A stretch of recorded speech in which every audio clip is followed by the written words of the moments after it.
저는 함께 봉독한 갈라디아서 4장 12절에서 20절의 말씀을 가지고 예수 그리스도의 형상을 이루라는 제목으로 함께 은혜를 나누고자 합니다. 우리가 최근에 듣게 되는 말 중에서 감성 터치라는 말이 있습니다. 그러니까 이제 감성 터치라는 말은 예를 들어서 TV 시사 프로그램 혹은 토론 프로그램에서 정말 논리적이고 이성적으로 상대방을 다그치듯이 몰아붙이면서 어떤 정보라든가 이런 데이터라든가 이런 것을 통해서 그 이성적으로 이제 그 아주 접근하는 그런 치열한 방식이 아니라 별거 아닌 사소한 일에 사람이 이제 그 감동받고 움직여지는 그런 것을 얘기하는 겁니다. 그런 것을 얘기하는 겁니다. 예를 들어서 뭐 우리 사회의 미래라든가 아니면 대한민국의 뭐 현 주소라든가 정부의 정책이라든가 이런 것과 관련된 뭐 치열한 논쟁, 논의가 사람들의 마음, 사람들의 의식 혹은 사람들의 정서나 생각, 행동, 양식을 변화시키는 것이 아니라 아주 사소하게 그래 저런 거였지 하고 느낄 수 있는 것들 혹은 저랬었지 하는 그런 마음의 위로와 위안을 얻는 것들이 사람에게 더 좀 따뜻하고 풍요롭고 안정감을 주는 그런 것을 느끼는 거죠. 예를 들어서 최근에 이제 소울푸드라는 겁니다. 이제 감성 터치의 하나인데 이전에 그냥 학교 다닐 때 먹었던 그 핫도그 아니면은 그 떡볶이 그런 걸 먹음으로써 과거에 대한 추억들, 친구들과의 그런 우정 이런 것들이 이제 삶에서 이제 새로워지는 거죠.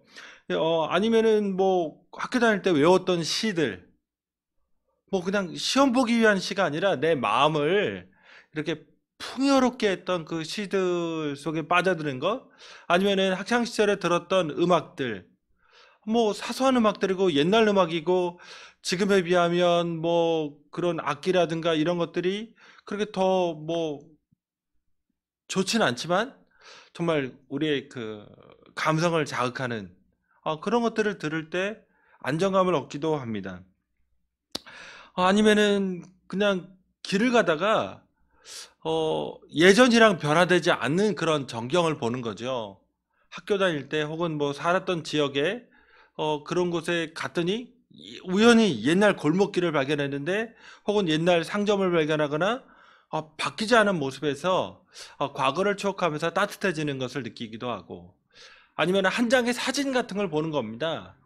어, 그 언덕진 곳에 폐지를 가득 싣고 가는 그 주름진 할머니, 그 리어커를 교복 입은 소녀가 붙어서 이렇게 밀어주는 그 한 장의 사진 안에서 훈훈해지고 따뜻해지는 그래서 우리도 그렇게 남들을 도와줘야겠다 하는 생각이 불현듯 이렇게 드는 이런 감성 터치가 최근에 이제 많이 그 회자되고 있는 겁니다. 감성 터치의 그 핵심을 보면, 그러니까 기본적으로는 더 못 먹고, 더 못 살고, 더 풍요롭지도 않았고, 더 뭐 배운 적도 없고 그런 시절이었지만 오히려 그때가 다 힘들었어도 더 좋지 않았나, 더 정감 있지 않았나, 더 행복하지 않았나 하는 판단이 이제 깔려 있습니다. 오늘 본문에서 사도 바울이 실은 이제 감성 터치를 사용하는 겁니다. 4장 12절에서 20절에서 지금까지 1장부터 4장 11절까지 아주 줄기차게 거짓된 복음에 대해서 단호하게 대처하면서 자신의 안디옥 교회의 사건들 그러면서 자기가 어떻게 예수 믿었는지에 대해서 얘기해 주면서 그리고 뭐 3장에서 아브라함에 관한 이야기 그리고 상속법에 관련된 이야기들로 3장 말부터 4장 초까지 상당히 논리적으로 그러니까 법 제도 아브라함의 이야기는 신학적으로 이게 어떤 의미인지를 그 주석하듯이 아주 논리정연하게 이제 파고들었습니다.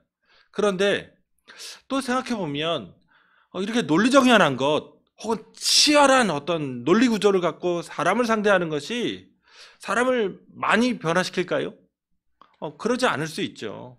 오늘 본문에서는 사도 바울이 그들과 갈라디아 성도들과 이전에 나눴던 자신의 그런 과거를 추억합니다. 그 초신자였을 때의 과거, 처음 만났을 때 그 과거를 추억하면서 오늘 현재의 주소를 밝히고 어떤 것이 정말 기독교인으로서 온전한 신앙인지를 감성적으로 호소하죠.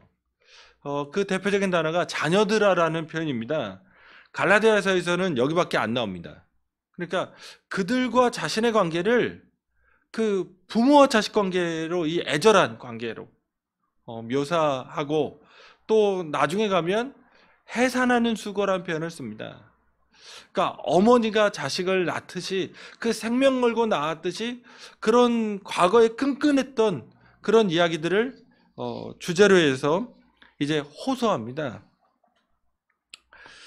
이런 사도 바울의 갈라디아 성도들을 향한 감성 터치, 이런 호소 속에서 다시금 오늘날 우리가 기독교인으로 살아가는 이 현재에 다시금 어떤 것이 온전한 신앙인지, 그리고 무엇이 우리에게는 도전이고 유혹이고 문제거리인지, 그래서 앞으로는 어떻게 살아가는 것이 참된 신앙의 모습인지에 대해서 함께 느끼고 생각하는 시간을 갖고자 합니다.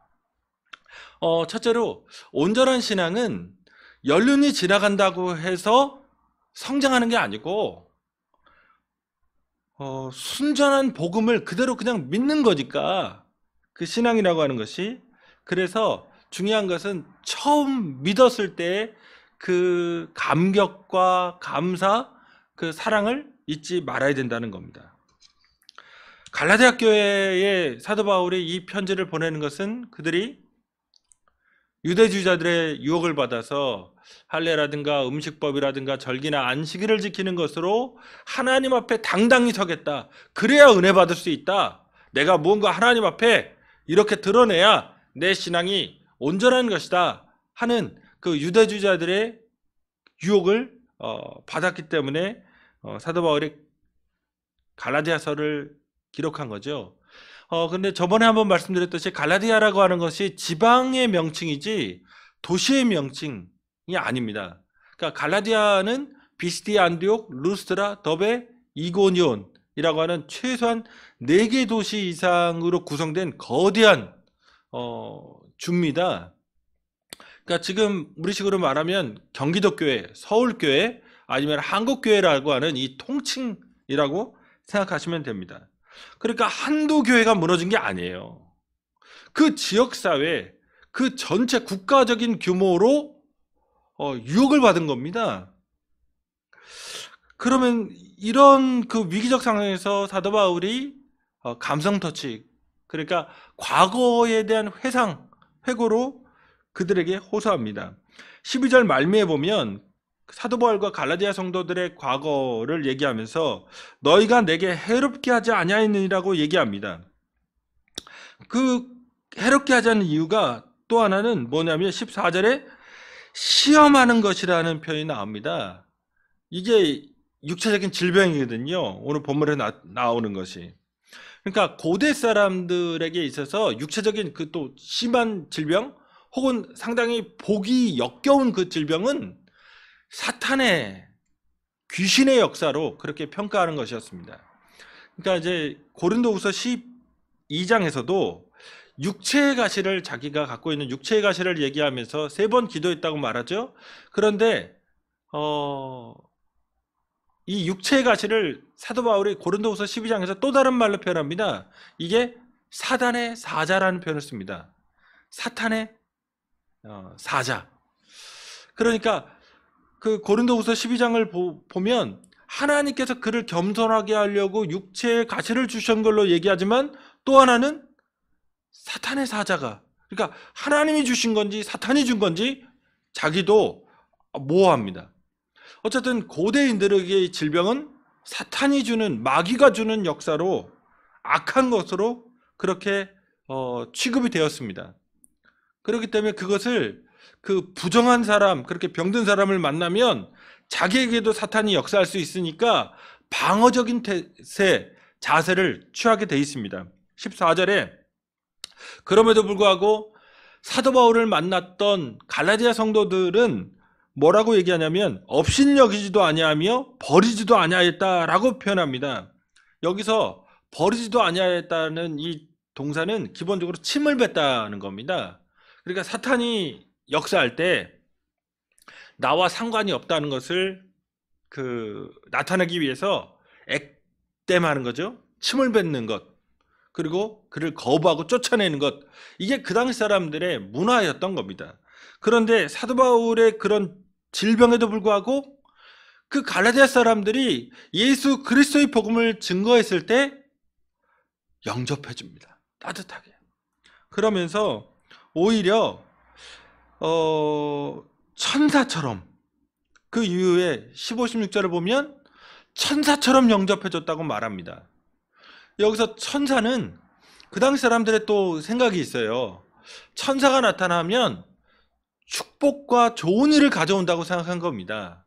그러니까 바울이 전한 그 복음 속에서 그들은 하나님이 주시는 축복, 좋은 일, 그게 일어났구나 하는 기쁨을 얻은 겁니다. 심지어 바울의 오늘 본문의 표현대로 하면 예수 그리스도처럼 자기를 영접해줬다고 얘기합니다. 마치 주님이 보내신 그 사자였던 천사처럼 영접해주거나 아니면 실제로는 오히려 예수님처럼 자기를 영접해줬다.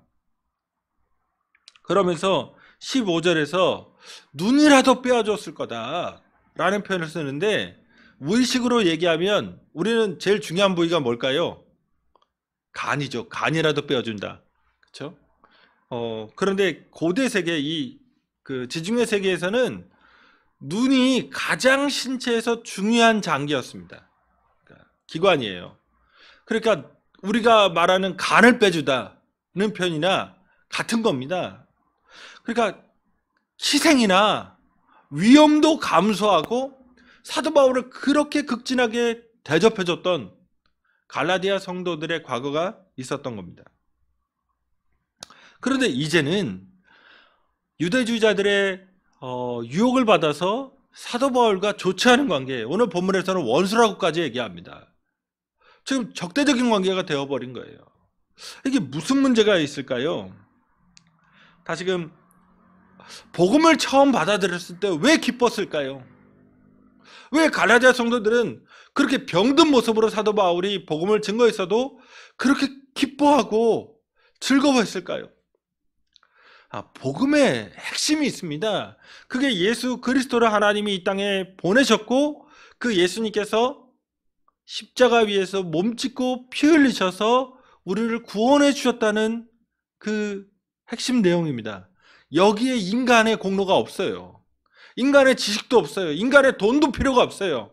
인간의 어떤 공헌이 필요가 없습니다. 우리가 잘 아는 구절대로 내가 다 이루었다라고 하는 말씀, 그분이 다 하신 겁니다. 그분이 다 이루신 거예요. 구원의 완성품을 주신 것이지 구원의 일부분만, 핵심 부분만 주신 게 아니란 얘기입니다. 내가 가난해도, 내가 못 배웠어도, 내가 부족해도, 내가 죄인이어도, 내가 악하게 살아왔어도, 내 원가정에 무슨 어떤 문제들이 있었고 정말 내 삶에 다른 사람에게 공개할 수 없는 그런 내용들로 가득할지라도 주님이 나를 무조건적인 사랑으로 사랑하신다는 겁니다. 하나님이 그 아들을 십자가에 내어주시기까지 나를 사랑하신다는 겁니다. 거기에 무슨 말이 필요 있습니까? 거기에 무엇을 더할 수 있겠습니까? 인간의 어떤 것을 더해야, 인간의 어떤 행동을 더해야, 인간의 어떤 의식을 더해야, 인간의 어떤 재물을 더해야 그게 충족될까요? 그런 게 없는 겁니다. 흠없고 점없는 죄 없으신 하나님의 아들이 이 땅에 오셔서 십자가 위에서 죽으심으로 우리의 구원을 다 이루신 사건, 그것으로 만족하는 겁니다. 그 놀라운 감격이 있죠. 교회 안에, 그래서 처음 나온 교회가 건물로 보면 세상에서 제일 좋은 건물도 아니었고, 지금 또 생각해보면 그 주변에 같이 예수 믿고 같이 찬양했고 같이 신앙생활했던 사람이 이 사회에서 정말 대단한 신분이나 대단한 혈통을 갖고 있는 사람이 아니었고, 뭐 다 그만그만하게 사는 사람일지라도 예수 그리스도의 복음 하나, 그 은혜 때문에 감격했던 겁니다. 대단한 성경 지식, 성경 어디에 뭐가 무슨 내용이 붙어 있고 이게 무슨 용어고 무슨 의미고, 혹은 사도신경이나 주기도문 혹은 찬송가 하나 외우지 못해도 주님이 날 사랑하신다는 그 복음, 그 믿음 하나로 행복한 겁니다. 이거면 충분한 겁니다. 교회에 주님이 주신 그 복음은 우리를 완전하게 구원하는 복음이지 불완전한 복음이 아닙니다. 우리와 같은 연약한 자, 부족한 자를 사랑하시는 그 복음. 갈라디아 성도들은 그러니까 그 복음으로 충분했던 겁니다. 사도 바울은 그 과거를 이야기해주고 있습니다. 지금 우리도 신앙이 성숙해진다고 표현하는데 이게 어폐가 있는 말입니다. 갈라디아서 혹은 사도 바울이 증거하는 복음대로 하면 예수의 십자가 믿는 것, 십자가 그 사건, 그 객관적인 것을 받아들인 게 믿음이지, 그 이상으로 뭔가 행위를 더해야 믿음이 좋아진다, 믿음이 성장했다, 성숙했다, 이런 표현은 조금은 약간 되짚어볼 그런 필요가 있는 내용들입니다. 그 다음에 둘째로, 우리가 신앙생활을 하다가 그러니까 이렇게 유혹받는 것이 있는데 이게 일반적인 종교 형태입니다. 일반적인 인간이 갖고 있는 이 종교심의 유혹을 받아요. 그래서 이게 얼만큼 기독교의 영성, 기독교의 종교성과 다른 것인지를 깨닫지 못하고, 오히려 그래서 일반적인 종교 형태를 취하면서 그걸 기독교라고, 혹은 그게 더 나은 기독교라고 잘못 믿는 경우가 발생합니다. 다시 말씀드리면 기독교의 종교성과 다른 종교의 종교성이 별반 차이가 없지 않냐, 같은 거 아니겠냐, 이렇게 생각할 수도 있습니다. 근데 이제 일반적인 보편적인 종교성이라는 게 있습니다. 이게 뭘 기반으로 하냐면 인간의 경험과 인간의 심리입니다. 그냥 내가 인생을 살아가면서 사람들 사이에서 겪었던 그런 경험, 당연한 그런 심리, 이런 것들이 결부되어 있기 때문에 오히려 그런 얘기를 들으면 사람이 논리적이다, 이성적이다, 타당하다, 이렇게 말려 들어가고 빨려 들어갈 수 있습니다. 예를 들어서 자연 법칙처럼, 그러니까 만유인력의 법칙처럼 사과가 떨어지는 것처럼 종교성 안에, 모든 종교성 안에 기본적으로 내재되어 있는, 탑재되어 있는 것이 있어요. 그게 뭐냐면 신을 통해서 더 나아지고 더 좋아지고 성공하고 건강해지고 뭐 이런 쪽으로 가는 겁니다. 그러니까 예쁘고 똑똑해지고 뭐 평안해지고 뭐 이런 식으로 그걸 확보하려고 합니다. 그러니까 자기 영광과 자기 안정과 자기 성공을 하나님과 결부해서 이루려고 하는 것인데, 그러기 위해서는 엄청난 헌신과 희생, 심지어는 정말 비논리적인 자기 학대나 극단적인 행동까지도 감행합니다. 유대주자들이 갈라디아 성도들의 마음에 그렇게 흡족하게 그들의 마음을 흔들고 잡을 수 있었던 것은 이런 일반적인 종교심을 건든 거죠. 하나님도 너도 생각해봐라. 네 자식이 잘해야 너 좋지 않냐? 잘해야 뭔가 용돈도 주고 잘해야 밀어도 주고 뭐 이런 거 아니겠냐? 하나님도 그렇다.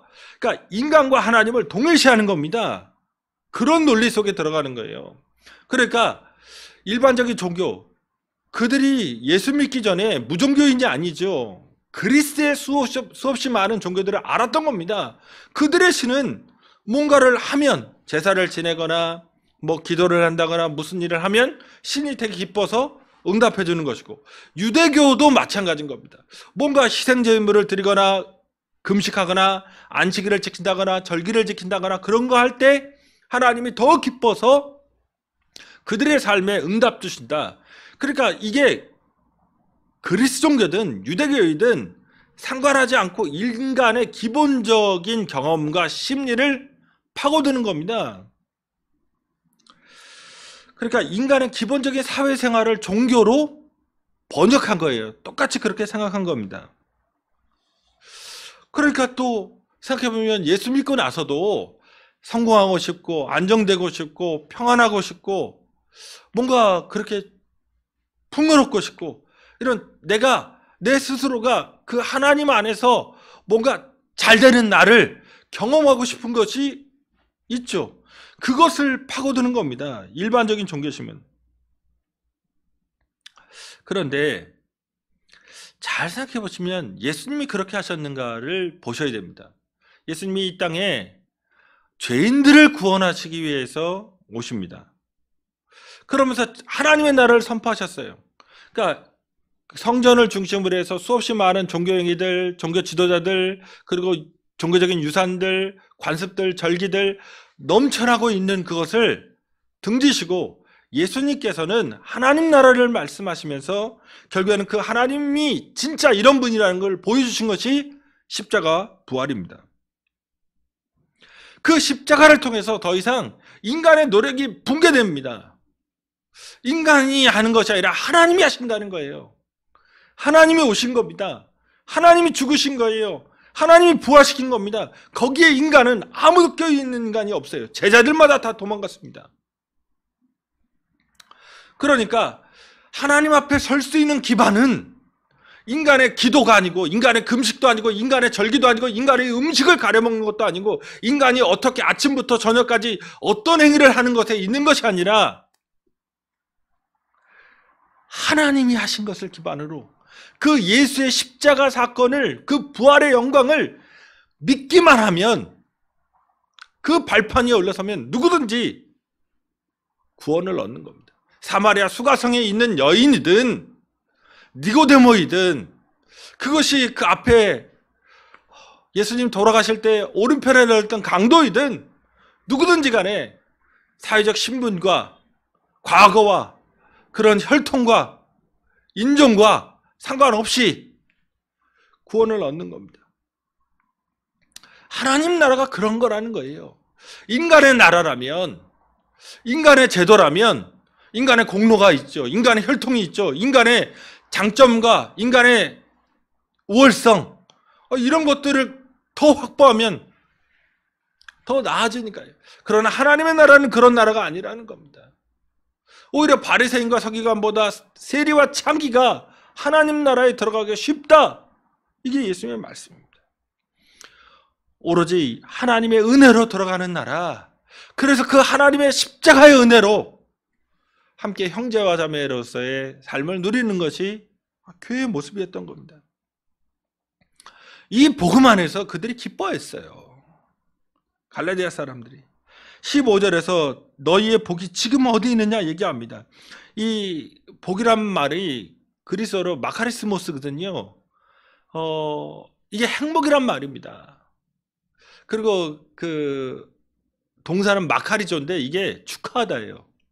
그러니까 이제 어떤 모습이냐면 내가 그렇게 하나님의 사랑을 받았다는 것, 그래서 사도 바울과 바나바가 와서 전도해서 이렇게 하나님이 사자를 보내주셔서 우리에게 그런 복음을 들려주셨다는 것, 그걸로 행복했습니다.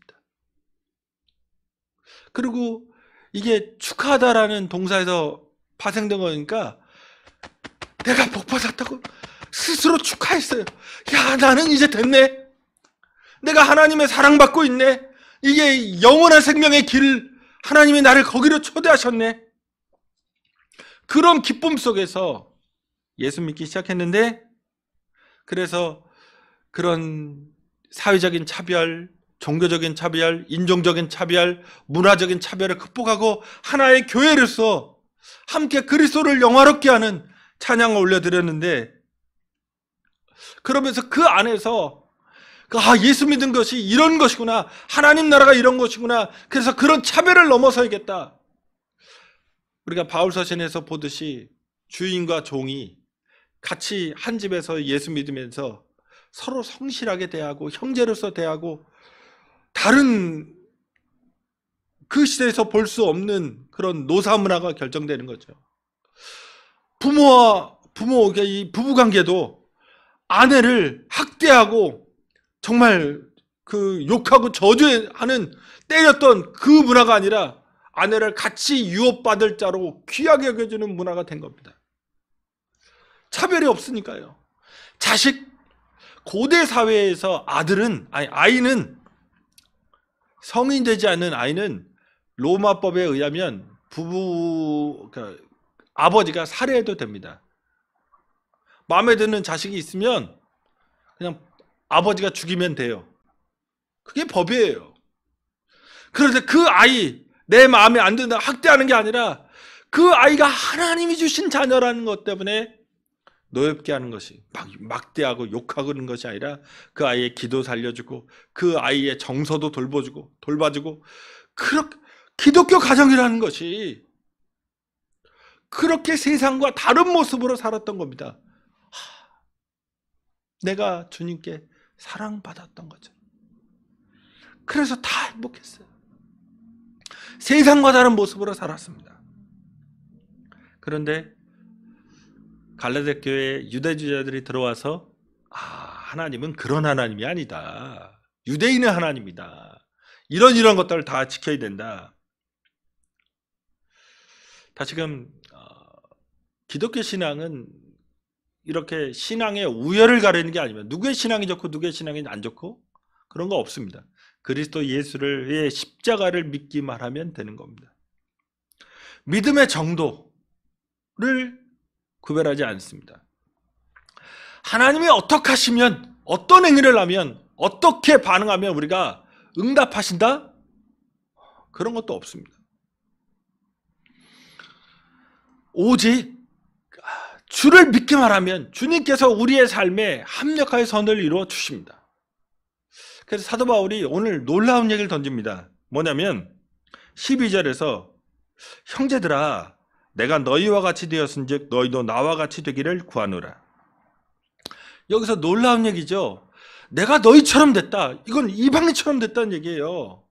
율법을 지킨 게 아닙니다. 갈라디아에 들어가서 사도 바울이 가말리알 문화에서 배웠던 유대인의 그 학자로서의 면모, 다른 동년배가 뿐만 아니라 자기보다 더 연배가 높은 사람보다도 더 강력하게 추진했던 그 유대계의 관습들을 그는 배설물로 버린 겁니다.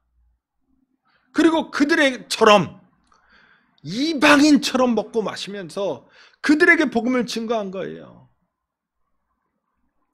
다시금 유대교의 해체, 그 세상적인 종교성의 해체가 기독교입니다. 완전히 기반이 달라요. 내가 무언가 하나님 앞에 공로라고 하는, 금식이라고 하는, 절기라고 하는, 혹은 기독교 가정이라고 하는 발판을 딛고 서야 하나님이 날 더 사랑할 것 같은데 십자가는 그걸 붕괴시킵니다. 수없이 아브라함 때부터 1000년 넘게 하나님을 믿었던 유대인의 발판도 끝납니다. 그들도 죄인인 겁니다. 핵심 포인트는 자유하게 되라는 겁니다. 진짜 기독교인은 이런 거에 구애받는 그런 존재들이 아니란 얘기입니다. 마지막 세 번째로는, 그렇다면 지금 사도 바울이 그 과거의 갈라디아 성도들이 예수 믿었을 때의 감격을 얘기했고, 그 다음으로는 지금 유혹받고 있는 그런 모습들을 얘기했어요. 그러면서 과거와 현재가 그런데 진짜 미래, 진짜 온전한 신앙이 무엇이냐? 사도 바울이 얘기하는 것은 오늘 설교의 말씀처럼 예수 그리스도의 형상을 이루는 겁니다. 이게 목표입니다.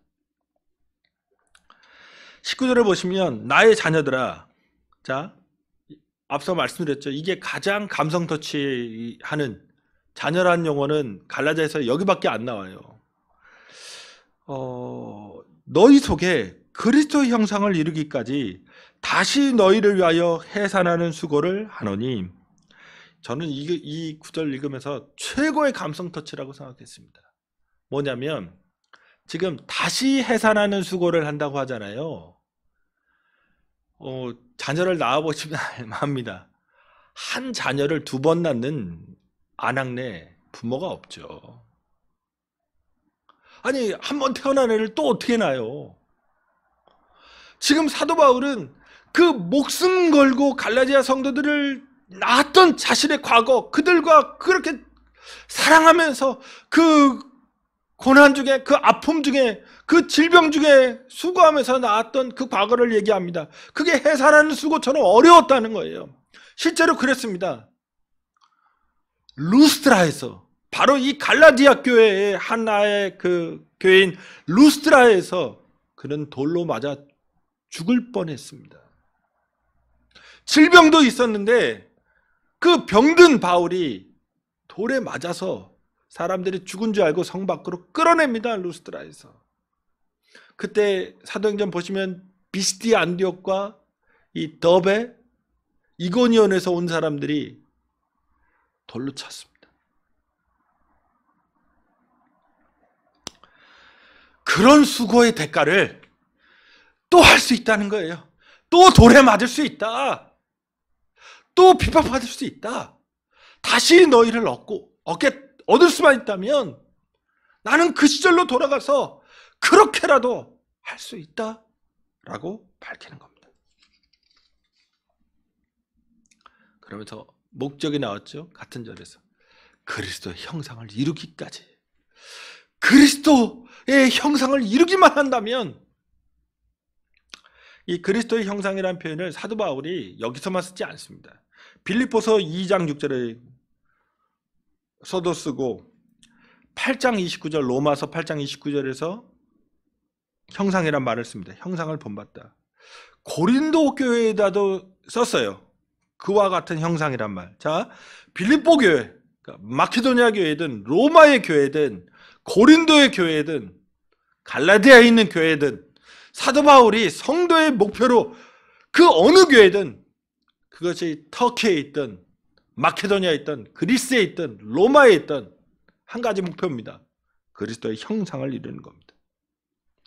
예수 그리스도와의 인격적인 그 관계 속에 들어가서 그 십자가에 달리신 그분이, 그 하나님의 아들이신 그분이, 진짜 하나님의 아들이신 그분이 믿는 신앙, 그 삶의 모습을 목표로 해서 삶을 사는 것, 그게 그리스도인인 거죠. 자, 지금 갈라디아 성도나 유대주의자들의 종교성과 달라요. 이거는 다시금 자기가 금식도 하고 자기가 뭔가 기도도 하고 자기가 무언가 종교적인 행위를 많이 해서 하나님 앞에 자기가 돋보이고 이렇게 드러나서 하나님이 복도 주고 건강도 주고 안정도 주고 인정도 해주고 어떤 은사도 주고 그러면서 내가 뭔가 이 충만한 뭔가 잘 되는 그런 자기 자신을 이제 나아가려고 하는 겁니다. 기본적인 건 자기중심성이에요. 자기가 잘 안 되는 것, 자기가 낮아지는 것, 자기가 사람들 앞에 수치스러워지는 것, 자기가 매맞는 것, 자기가 벌거벗는 것, 이런 쪽을 위해서 그렇게 금식하지 않습니다. 그걸 위해서 철회하지도 않아요. 그걸 위해서 뭔가 종교 행위를 하는 게 아닙니다. 기본적으로 거기 깔려있는 것은 자기의 상승과 자기의 영화와 자기의 성공과 자기 만족과 자기 안정입니다. 그런데 지금 사도 바울이 걸어갔던 길, 돌에 맞잖아요. 모욕당하잖아요. 핍박당하잖아요. 그게 예수가 십자가 지신 길이잖아요. 자기 만족을 위한 종교가 아닙니다. 하나님의 뜻, 진리를 위한 헌신입니다. 그게 하나님이라는 거예요. 그분이, 예수가 하나님이셨고, 그래서 그분과 연합 속에서 그분이 살아내신 대로 그분으로서 우리의 삶을 드러내는 것이 신앙인의 목적이라는 겁니다.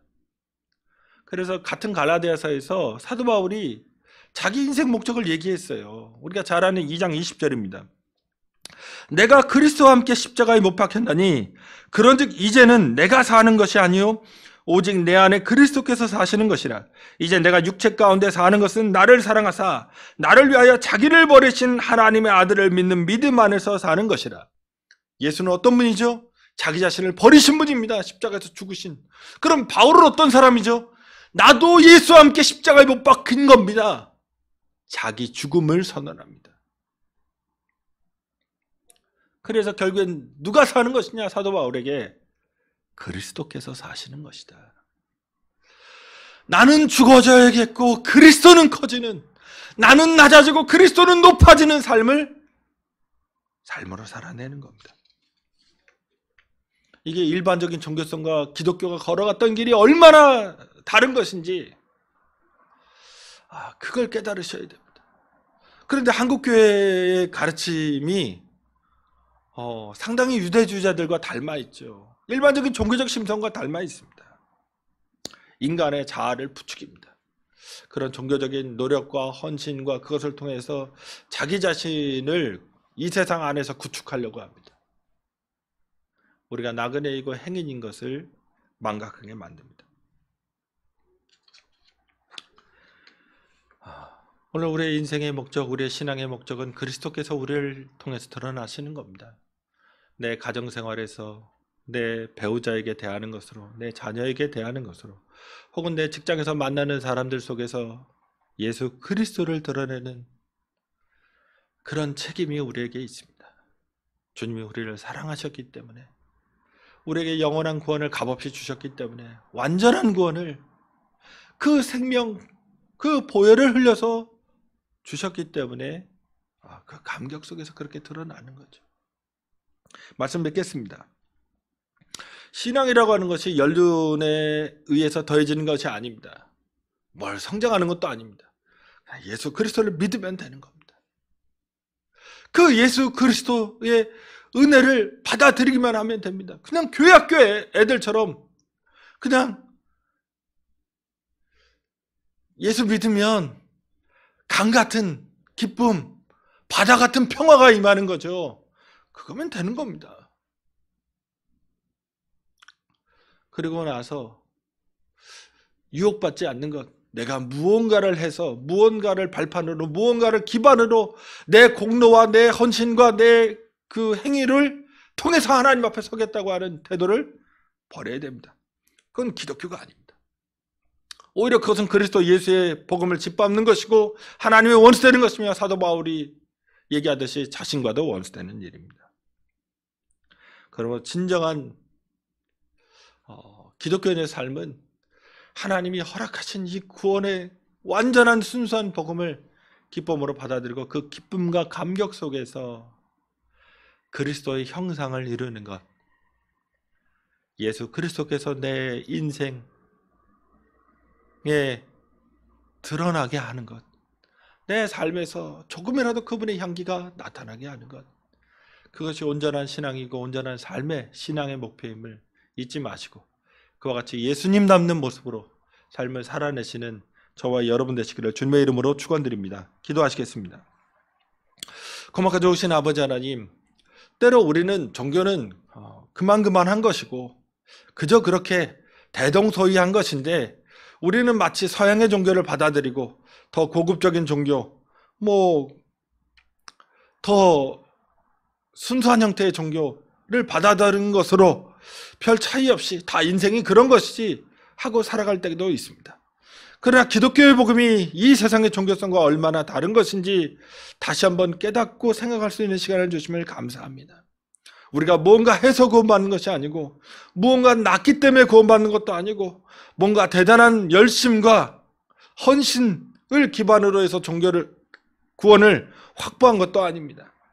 오직 우리를 사랑하신, 심지어 우리가 죄인임을 철저히 아시는 그 하나님께서 이 땅에 오셔서 우리를 위하여 십자가 져 주셨기에 우리는 구원을 받습니다. 그 기반 아래서 누가 누구보다 나은 것도 아니고, 누가 누구를 평가할 수 있는 것도 아니고, 누가 누구를 정죄할 수 있는 것도 아닙니다.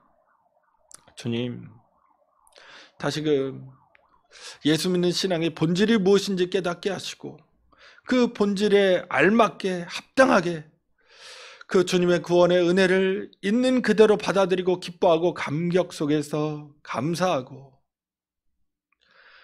우리의 부족한 삶, 연약한 삶에서 할 수 있는 만큼 주님의 사랑을 증거하며 드러내며 살아가는 저희들 되게 도와주시옵소서. 그리스도의 형상을 온전히 이루게 하시되, 이 복음을 위하여 주님께서 죽으시고 사도 바울이 고생당하고 고난당한 것, 또 우리 믿음의 선배들이 그 삶을 헌신한 것을 기억하게 하셔서 우리도 순전한 믿음, 온전한 믿음으로 살아갈 수 있도록 주님께서 기쁘시는 신앙생활을 할 수 있도록 역사하여 주시옵소서. 그와 같이 행하신 하나님 감사합니다. 홀로 영광 받아 주시옵소서. 감사드리오며 예수님의 이름으로 기도드립니다. 아멘.